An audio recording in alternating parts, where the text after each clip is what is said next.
그러니까 두 눈 부릅뜨고 감시하는 것 말고는 방법이 없다는 겁니다.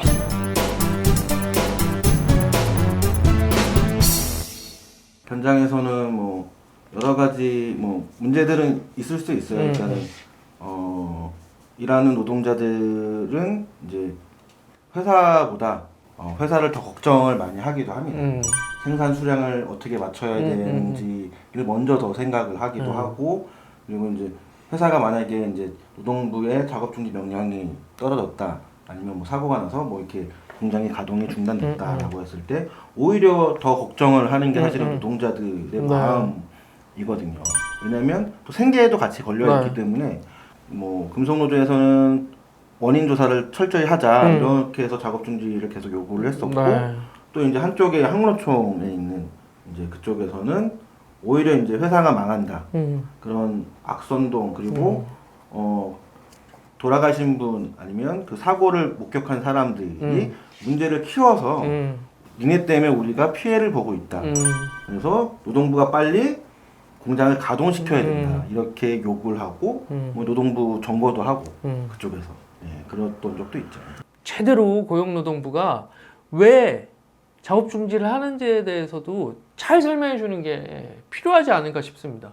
그런 것들을 이해하게 되면 사실 조금은 마음을 놓고 이 작업 중지 상황에 대해서 의연하게 대처할 수도 있을 텐데, 그렇지 않으니까 말씀하신 것처럼 제대로 재발 방지 대책을 마련하는 게 핵심이다, 원인 조사를 제대로 하는 게 핵심이다, 현장 보존을 제대로 하는 게 핵심이다, 조사에 참여해야 된다, 이런 요구를 하는 사람들한테 사실 짜증내고 화내고 어마어마한 가짜 뉴스들이 많이 생겨나죠. 그 사이에서도 말도 안 되는 일들이 막 벌어지기도 하고, 심지어 회사가 몰래 찾아와서 작업 재개 동의서를 받아가기도 하는 거예요. 제가 그런데 봤거든요. 근데 그런 작업 재개 동의서에 또 회사가 찾아왔으니까 안 할 수가 없죠. 그냥 동의해 주는 거예요. 사실 이런 것도 문제인 거고, 그렇게 하면 안 되는 거잖아요, 사실. 그래서 우선적으로 제일 중요한 건 고용노동부가 왜 작업중지 명령을 하게 됐는지에 대해서 제대로 설명해 주는 것, 그리고 어떤 절차를 통해서 해제하게 된다는 것, 이런 것들을 제대로 안내하는 것 자체부터 사실 고용노동부가 대민 서비스를 하는 거잖아요. 유일하게 국내 유일의 이 행정 부서들, 정부 기관들 중에 유일하게 노동자를 상대로 하는 데는 노동부밖에 없으니까 노동부라도 제대로 설명해 줘야 되는 게 아닌가 싶다는 생각을 합니다. 그렇죠. 뭐 환경부가 챙겨줄 수는 없겠죠. 노동부가 챙겨줘야 돼. 보통 노동부가 이제 작업 중지 명령을 하면, 그러니까는 뭐 정기 감독이나 수시 감독 이럴 경우에는 작업 중지 명령서라고 해서 뭐 어떤 게 위반이고 어떤 것들을 개선을 해라, 이런 것들을 이제 붙이도록 회사가 붙이도록 이렇게 노동자들이 잘 볼 수 있도록 붙이도록 이렇게 하고 있습니다. 근데 사후적으로 전면 작업 중지 명령이 내려졌을 때는 사업주에게는 설명을 하죠, 노동부가. 근데 현장에 있는 노동자들은 왜 그게 멈춰야 되는지를 알 수가 없는 거고, 그냥 회사가 통보하는 정도. 뭐 이렇게 사고가 나서 작업 중지가 됐다, 그래서 퇴근해라, 아니면 어디 모여 있어라, 이 정도밖에는 설명이 되지 않는 문제가 있는 거죠. 그러면 그 자체로 당혹스럽기도 하고, 이러다가나 우리 공장 망하는 거 아니야, 이런 걱정을 하게 되기도 하고, 이런 거잖아요. 그렇죠. 사실 그래서 사실 작업 중지 명령을 하게 된 상황이 사업주님께서 안전보건 조치를 제대로 안 했고, 아까 말씀드렸다시피 사업주에게 다 맡겨놨는데 제대로 조치가 안 돼가지고 사고가 발생했으니 고용노동부에 들어와서 이제라도 제대로 사고가 안 나도록 하겠다, 원인 조사부터 시작해서 제대로 현장 개선 계획을 내도록 하고, 이것에 따라서 실제 현장 개선이 이루어지도록 하기 위해서 작업 중지를 명령하고 행정 조치로 작업 중지를 실시하고 그 과정을 진행하는 것이다 라는 걸 제대로 아는 것 자체가 중요할 것 같습니다. 그리고 회사를 벌 주는 게 목적이 아니라 실제로는 이런 사고가 다시는 발생하지 않아야 된다라는 게 목적이다. 그런 의미에서 그런 과정들을 조금 더 친절하게 제대로 설명해 줬으면 좋겠다는 거고요. 동시에 노동자에게는 알 권리가 있는 거잖아요. 그렇죠. 이런 상황에 대해서 제대로 알 권리가 있어야 되는 거고 그런 상황에 대해서 노동자의 알 권리로서 보장해 줄 필요가 있다라고 저는 생각합니다. 네네. 동시에 우리에게는 또 어떤 권리가 있겠습니까? 일부에서 얘기했듯이 현장을 보존하는 것뿐만 아니라 보존하는 이유는 뭐겠어요? 원인 조사를 제대로 하도록 하기 위한 것이었기 때문에 중대재해와 관련해서 상황이 벌어졌을 때 이 작업 중지 상황이 왜 됐는지에 대해서 설명을 요구할 권리도 있고 우리가 그 현장 조사에 참여하겠다라고 얘기하고 참여할 권리도 보장받아야 하지 않을까 그렇죠. 싶습니다. 뭐 노동조합에서는 실제로 사고가 중대재해가 발생하거나 무슨 현장에서 문제가 생기면 노동조합이 있는 사업장에서 노동조합이 같이 회사랑 뭐 임시산업안전보건위원회 회의를 개최하고 그 안건이 처리가 되지 않으면 일을 안 하는 부분으로 단체협약을 체결하기도 합니다. 그래서 원인이 없어질 때까지는 조합원한테 설명도 하고 그리고 개선을 된 이후에 다시 이제 뭐 작업을 다시 시작하는 걸로 이렇게 되게끔 되어 있는데 이제 노동부에서의 작업 중지 명령에서는 사실은 노동자의 참여라고 하는 것들이 아직까지는 명시적으로 되어 있지는 않은 상태예요. 이번에 개정된 산업안전보건법에서도 이제 계속 김용균 대책위에서도 그렇고 민주노총에서도 노동자들의 참여와 왜냐하면 이 객관적이고 공정한 조사라고 하는 건 외부 기관에서 온다고 해서 객관적으로 조사를 다 완벽하게 할 수 없기 때문에 누구나 같이 참여할 수 있도록 열어두는 길이 필요하지 않을까라는 생각이 들어요. 네. 그리고 해당 현장의 위험은 그 누구보다 그 현장에서 일하고 있는 노동자들이 가장 잘 압니다. 전문가가 어디 따로 있지 않아요. 그 현장에서 일하는 노동자가 가장 전문가이기 때문에 현장 전문가가 참여할 수 있도록 하는 건 너무 당연한 일이 아닌가 싶습니다.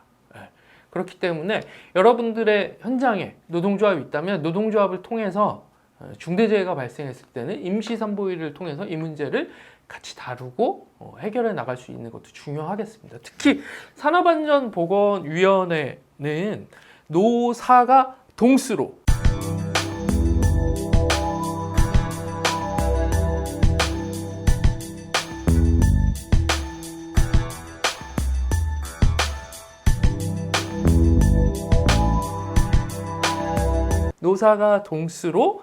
사업장의 안전보건과 관련해서는 심의 의결하도록 되어 있어요. 그 심의 의결 사항 중에 하나가 중대재해와 관련한 건이 하나가 있습니다. 그렇기 때문에 이런 중대재해로 인한 작업 중지 상황에 대해서도 당연히 임시산보위를 열어서 노사가 같이 얘기하고 대책을 마련하고 그 이후에 갈 수 있도록 하는 게 중요하지 않을까 싶습니다. 이게 궁금한 점이 있는데 실제로 제가 상담을 많이 하다 보면은 노동조합이 믿음직스럽지 못하는 데도 사실 굉장히 많이 있어요.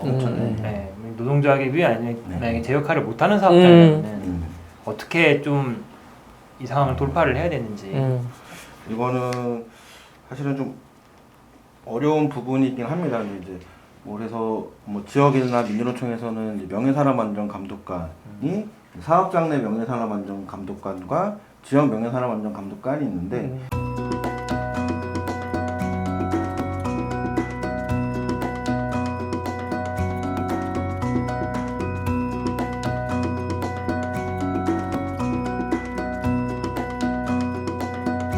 지역 명예산업안전감독관 위촉하고 활동을 보장하는 것들을 계속 요구를 하고 있는 거고 그리고 지난해 하나에서 폭발 사고가 있을 때 유족분들이 되게 외로워했었어요.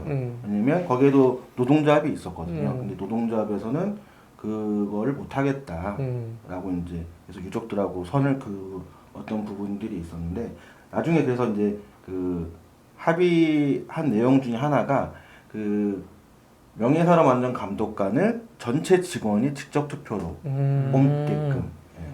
그래서 그 명예산업안전감독관이 이제 해당 그런 위험한 일이 발생했을 때 그런 조치를 명예산업안전감독관이 할 수 있도록.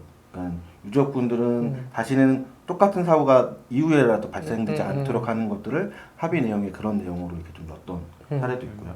어쨌든 가장 중요한 것 중에 하나는 사고가 안 나는 게 좋겠지만 안전보건관리의 소홀로 인해서 사고가 발생했을 경우에는 원인을 제대로 파악하고 원인 위험을 제거함으로써 앞으로 이제 현장이 안전하게 나아갈 수 있도록 하는 게 중요하겠다. 그 차원에서 노동부가 들어와서 작업중지 명령을 하는 만큼 거기에 노동자가 잘 개입해서 우리가 안전하고 건강한 현장을 만들어야겠다. 참여할 권리. 참여할 권리를 보장받고 우리 알 권리로서 그렇죠. 제대로 제기하고 얘기하고 그러니까 두 눈 부릅뜨고 감시하는 것 말고는 방법이 없다는 겁니다. 좀 피곤하지만 예, 그렇게 해야 나를 지킬 수 있으니까. 스스로를 지킬 수 있는 네, 거니까. 맞습니다. 그런 고민을 해보고요. 또 더불어서 우리가 요구해야 할 것이 있을 것 같아요. 사실 사고가 발생한 현장에서는 사고를 목격한 사람들뿐만 아니라 그 현장에서 일하는 모든 사람들이 다 사고로 인한 충격, 정신적인 소모, 소진, 막 이런 것들이 있을 수밖에 없을 것 같거든요.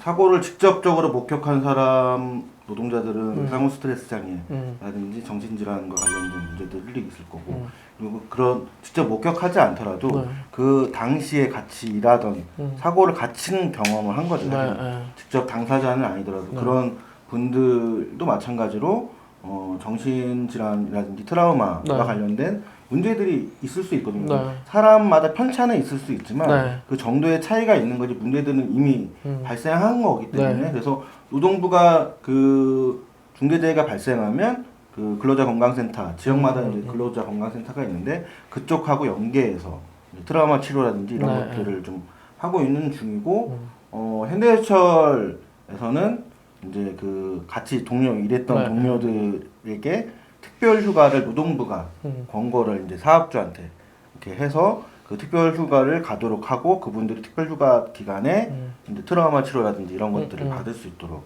이렇게 조치가 됐던 사례들도 있습니다. 네. 그래서 작업 중지 상황이 발생했을 때 고용노동부가 사고가 발생해서 작업 중지 명령을 내렸을 때 우리가 가만히 있는 것이 아니라 두 눈 부릅뜨고 감시하는 것뿐만 아니라 적극적으로 요구할 것들이 굉장히 많다라는 걸 오늘 확인해 본 것 같아요. 네. 참 많네요. 네. 일일이 다 정리하기 굉장히 어렵지만 어느 정도 알고 있어야 사실 가만히 앉아서 당하진 않을 것 같다라는 생각도 해보고 참 조장풍 같은 분들만을 바랄 것이 아니라 우리 스스로 우리의 권리를 지키기 위한 노력들을 해야 될 필요가 있겠다라는 생각을 다시 한번 해보는 시간인 것 같습니다. 요새 여러분들이 이 당장 멈춰 TV 보시면서 재밌다, 유익하다라는 얘기를 하시는데 그에 비해서 좋아요 안 눌러주시는 분들이 많더라고요. 네, 이게 눌러주셔야 더 많은 노동자들에게 이런 이야기들이 전파될 수 있다고 합니다. 그래서 꼭 눌러주시고 구독도 눌러주시길 당부드리면서 마치도록 하겠습니다. 일하는 모든 노동자가 안전하고 건강하게 일할 수 있도록 저희가 함께 하겠습니다. 당장 멈춰!